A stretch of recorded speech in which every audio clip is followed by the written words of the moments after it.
was quite excited to try the two most voted for games in my list of requests, Wanderhome and Ryutama, two games that seem like they would be great for a kind of experience I love in RPGs, discovering and bringing to life interesting communities, learning their traditions, their mysteries and their problems, before hopefully leaving a place richer than when I found it. So to start our journey through these journeying games, Wanderhome is a diceless, GM-optional game about travelling animal folk, discovering the world and the places and peoples they visit. You'll explore the quaint world of Haeth, a world where violence no longer holds sway, where small gods might hide in acorns, and where you might seek your home. Now, this review is going to follow a slightly different format than usual. Let me try to explain why. I've cultivated a cozy atmosphere in these videos, so it's no surprise that Wanderhome was one of my most requested games to cover, one of the coziest of cozy games. And yet, this was one of my most difficult reviews to write. I honestly didn't like it at first, and wasn't sure what to say about it that wasn't overly negative. But when I was researching halfway through the book, I saw a video essay by A.A. Voigt about the hidden lore in Wanderhome. I highly recommend the video, so I'll link to it below. It changed my perspective on the game and let me find the joy I was looking for, because that's what these reviews are about.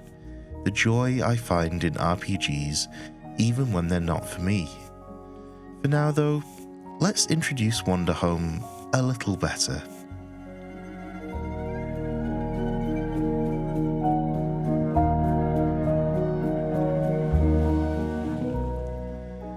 The book is a square hardback with soft pastel-coloured pages throughout.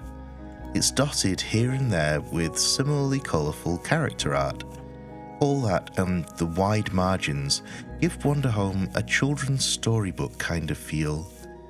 Inside, the first quarter of the book covers rules and gives some sentimental play examples about a group of friends gathering in the grass by the creek to play Wanderhome. One player brings the playbooks, another bakes cookies, and a third is too tired to bring anything, but a presence is a present. Sometimes it says a player doesn't want to engage with the game, they just want to draw, and that's okay. Now, I want to pause here and say that one thing I always try to be in these reviews is honest. I have a chilled out style, but I try not to force it or say things I don't mean. So, I hope you'll forgive me when I say I found this part of Wanderhome difficult to read. Some bits, particularly those play examples, came across as insincere in how cozy they were trying to be, forcing it. And in trying to promote an atmosphere of everyone is welcome, even the player who only wants to draw, Wanderhome inadvertently brought up some traumatic memories for me of when I tried to make a player like that feel welcome and ended up enabling exploitative and harmful behaviours that hurt others at the table. Of all my books, I wasn't expecting Wanderhome to be the one that unearthed some trauma. But how do you actually play Wanderhome? Well, the system is based on the Belonging Outside Belonging engine, which is a no dice, no masters story game system. Here's how I'd describe it for anyone unfamiliar. In some games, you might gain a metacurrency token for role-playing something that negatively affects your character, putting them at risk, making a bad decision based on your character's insecurities, that kind of thing. You bank the token and spend it later to do something like succeed a check. In the Belonging Outside Belonging system though, we do away with the checks entirely and base the whole thing around that flow of tokens, with the idea being that it provides a safe environment for storytelling without the scrutiny of a GM or the cruel randomness of dice. So in Wanderhome, there's a list of general actions that can generate tokens and a list of what you can spend them on. and character playbooks and locations have their own lists of actions that either interact with the token system or are always available. Some are evocative, like illuminate all that's hard to see, and some seem a little superfluous, like shrug. Solving problems with violence is against the rules, although to avoid giving the wrong impression, I will say J-Dragon advocates for pushing up against this rule, coming as close as possible to breaking it, using it to build tension. Also discouraged is solving the problems of the communities you visit, because they are far better equipped to understand and deal with their own issues, whereas you are a stranger, just passing through. I understand the sentiment here. We're avoiding those tropes where Mighty Whitey visits an indigenous culture and solves all the problems that they're apparently not capable of handling themselves. I get it, but these rules conflict with the kind of characters I enjoy role-playing, who will take a stand against injustice when they see it, even if that means violence. On to character creation, and the most important step is to pick a playbook from lots of options like the spirit-collecting caretaker or the shepherd that tends to the bug livestock of the world. The playbook then guides you through some prompts and options, like your animal folk, personality, and your always available abilities.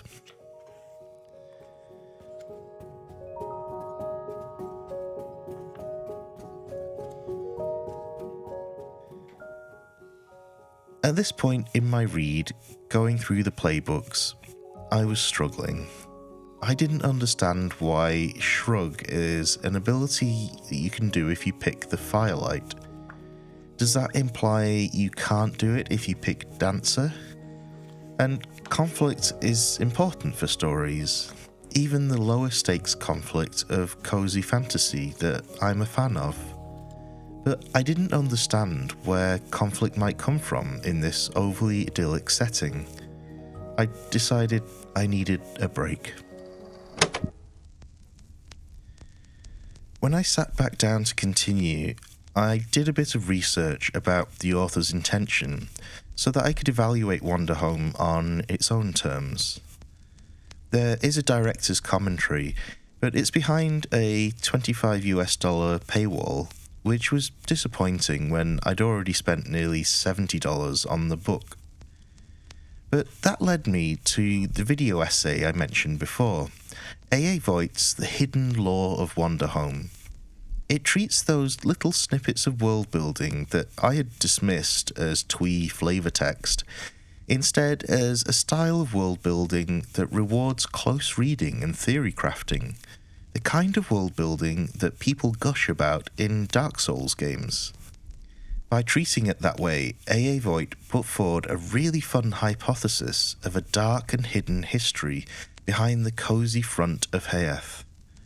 It made me excited to reread the book, and this time I decided to skip over the play examples and see if my perspective changed.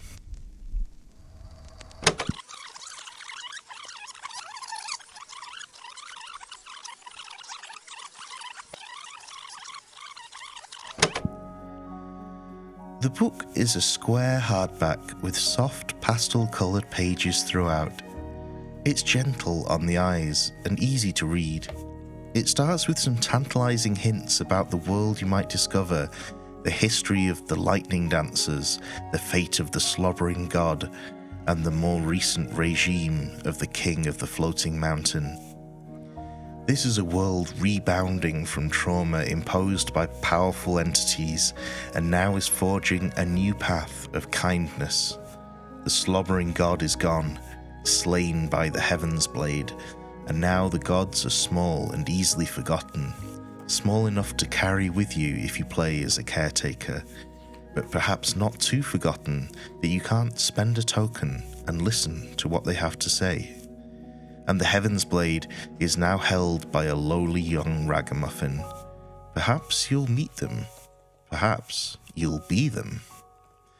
The powerful are remembered with shudders and loathing during thematic festivals. This is no longer a time for tyrants, heroes, and kings. Everyone you're likely to meet is fundamentally good, and welcoming strangers into their community is an important custom. And creating those communities is one of the main ways you interact with the world. By deciding where you'll end up next and giving that location 3 thematic elements, like a mountain or a castle. Each element has its own playbook that works very similarly to the character playbooks. And so, by selecting them and answering the questions, you bring a location to life, like a character with its own abilities, aesthetic, and folklore. If you're playing with a guide, they might roleplay this character, or the players might take turns playing it, activating its abilities, like how the castle can prevent someone from entering by giving them a token, and the metropolis can lose someone in its tight and crowded streets. And once you have your location, you'll be inspired to come up with a couple of NPCs to populate it with, using the PC playbooks if you like. And just like before, anyone might play that character. And so, together you roleplay not just your characters, but the world and people that inhabit it. I absolutely love when games make the environment its own character, and Wanderhome takes that idea literally. And in the abilities and traits of locations is where the conflict I was looking for hides. Just like a character has inner conflict, the setting might be in conflict with itself, and many of the setting's abilities put it at odds with the players. As the introduction said, you'll argue with the king of the floating mountain, which now with my new perspective is a whole lot darker. And so I was wrong, and it took a change of perspective to see that.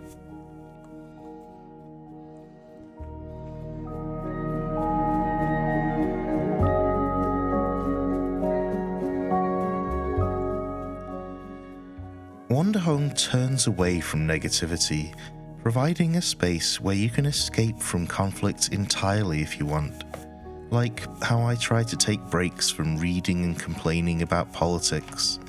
That's perfectly valid, and one of the goals of these reviews is to turn down the negativity dial. For some people though, it might turn too far away, even crossing into dissociative territory. And it turns out I'm one of those people. While I was writing this review, I kept thinking about an anime I really enjoyed called Kino's Journey: The Beautiful World, where the main character and their talking motorcycle travel around learning about different cultures, their history and customs. It's a cozy travelogue contrasted with moments of brutality, violence and philosophical musings. Kino is usually an observer with no power to fix systemic problems, but that doesn't mean they won't act when faced with injustice, and often that leads to a moral dilemma. That's what I wanted Wanderhome to be, but it would be unfair to make that comparison. It's not trying to be Kino's Journey, and it has no obligation to be what I wanted it to be. My critiques are descriptive of my personal experience and not prescriptive of how a game ought to be. And so I'll conclude on a more self-reflective note and say that maybe I'm just not cozy enough for Wanderhome.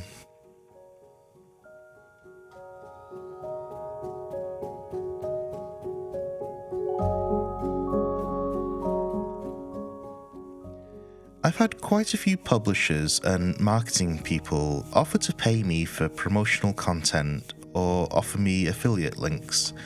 I always turn them down, not because there's anything wrong with it necessarily, but because I don't want to be an advertiser. I want to write my own thoughts and share the games I choose to share. I say this because the amazingly kind folks on Ko-fi help make it a lot easier to avoid the temptation of saying yes to those deals. They help me keep that editorial independence.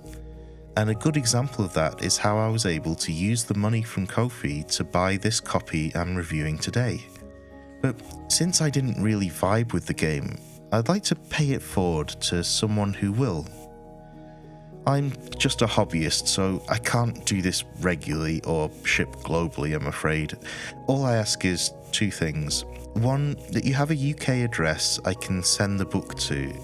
And two, that before putting your name in the hat, please seriously consider giving priority to people who might struggle to afford the book and would genuinely enjoy the game. Oh, and be aware my cats really enjoy sitting on books that I'm trying to read, so it might have cat hair in it. I'll put a link with more details in the description. Otherwise, thank you ever so much for watching, and until next time, happy adventures!